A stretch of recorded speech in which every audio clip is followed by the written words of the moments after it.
ब्रह्मा जी कहते हैं नारद जी से कि उन्हीं भगवान शंकर ने सदाशिव ने अपने विग्रह से मूल प्रकृति से अंबिका का प्रागट्य किया। बोलिए अम्बे मात की जय।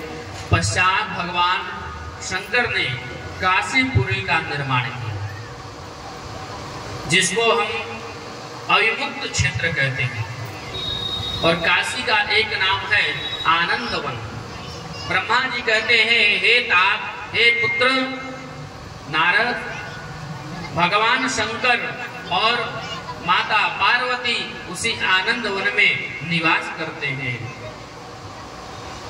और भगवान शंकर ने वाम भाग के 10वें अंग पर अमृत का सिंचन किया, जिससे साक्षात भगवान विष्णु का ही प्रागट्य हुआ। बोले भगवान विष्णु की जय।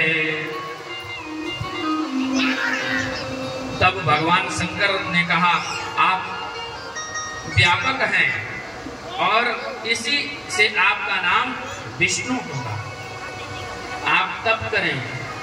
भगवान नारायण ने तप किया 12,000 वर्षों तक। और नारायण के बाद दीर्घ तपस्या करने के बाद नारायण के नाभि कमल से ब्रह्मा की उत्पत्ति हुई। और कहते हैं कि कोटि सूर्य प्रतीकासम सुंदरम तव संयुतम अत्यद्भुतम महारम्यम दर्शनीयम उत्तमम। और उसमें अनेक कनेर के समान, अनेक कमल के पुष्प के समान इसकी इतनी लंबाई चौड़ाई, हजारों मील इतनी लंबी ऊंचाई चौड़ाई अनंत योजन की थी। और वह करोड़ों सूर्यों के समान प्रकाशमय और दर्शनीय थे। और उन्हीं से ब्रह्मा जी का प्रागट्य हुआ। जब ब्रह्मा जी सैकड़ों वर्ष तक कमल नाभ से विचरण करते रहे, ऊपर नीचे, तो मैं कहाँ आ गया, वो हम, मैं कौन हूँ। तब आकाशवाणी हुई कि तपस्या करिए तो पता चलेगा। तपस्या किए तब उन्हें नारायण प्रभु का दर्शन हुआ। ब्रह्मा जी से जाके ब्रह्मा जी कहते हैं भगवान विष्णु से, हे शंख चक्रायुधरो गद पद्म धर पर घनश्यामलम सर्वांगम पीतांबर धर पर। शंख चक्र गदा पद्म धारण के जलधर के समान श्याम वर्ण वाले पीतांबर धारी भगवान नारायण वहां प्रकट हो गए। और ब्रह्मा जी कहते हैं, आप कौन हैं। तब भगवान विष्णु कहते हैं, मैं आपका पिता हूं। ब्रह्मा जी कहते हैं, अरे रहने दीजिए, मैं इतने वर्षों तक तपस्या करने के बाद और मैं ही दिखता हूं, कोई दिखता ही नहीं है। कहते मैं आपका पिता हूं। तो भगवान विष्णु कहते मैं आपका पिता हूं। भगवान ब्रह्मा जी कहते देखो, आप पिता पिता कहकर बुला रहे हैं कि आपका मैं पिता हूं, ये ठीक नहीं है। विष्णु भगवान ने कहा, हे वत्स, आप मेरे नाभि कमल के द्वारा ही उत्पन्न हुए। और अंत में जब ब्रह्मा जी ने नारद जी से कहते हैं कि अंत में जब नहीं माने तो दोनों में भयंकर युद्ध छिड़ गया। कहते ब्रह्मा जी के हम में और विष्णु जी में युद्ध छिड़ गया, जो विद्योत्सव संहिता में हमने कल उसका वर्णन किया। तभी कहते हैं कि ब्रह्मा जी नारद जी से कि एक स्वयं अग्नि के स्तंभ के समान स्तंभ प्रकट हुआ और साक्षात वो भगवान शंकर का शिवलिंग के रूप में प्रकट हुआ।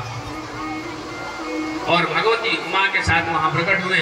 भगवान शंकर कहते हैं, हे श्री हरि, हे ब्रह्मदेव, आप दोनों ही मेरे रूप हो और आप दोनों ही जगत की सृष्टि का पालन कीजिए, पोषण करिए।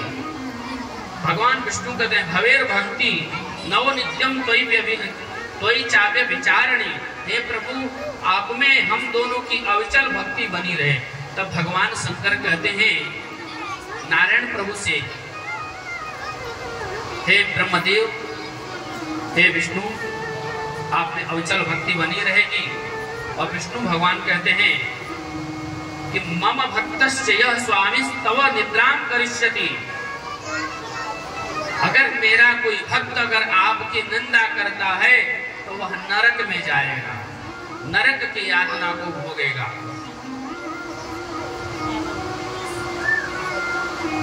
जल्दबाजी हो रही है सब।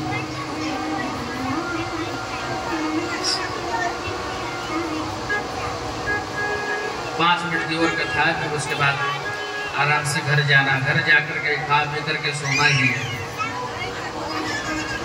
बनाने को तो आपको ही बनाना पड़ेगा भैया, काम ही क्या है, बस जाओ बनाओ खाओ पियो, बस यही तो करना। पूरी रात पड़ी है आपके पास, पूरा दिन पड़ा है। अरे 9 दिन की कथा, 3 घंटे का समय, आते हो तो 3 घंटा समय अच्छे से हो परमात्मा के लिए। क्योंकि देखिए ये जो कथा है ना, मैं बार बार कह रहा हूँ कि भाग्य से मिलता है। कितना पुण्य आपके उदय हो रहे हैं तो कथा सुनने को मिल रहा है।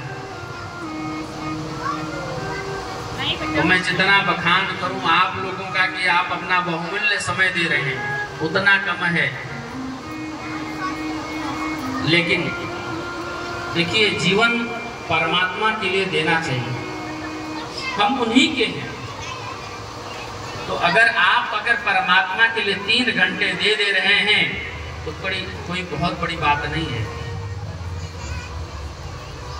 सौभाग्य से ये आपके मॉडल टाउन में कथा हो रही है और जिनको कथा में अपना सहयोग देना है, जैसे अभी धनराशि भी आई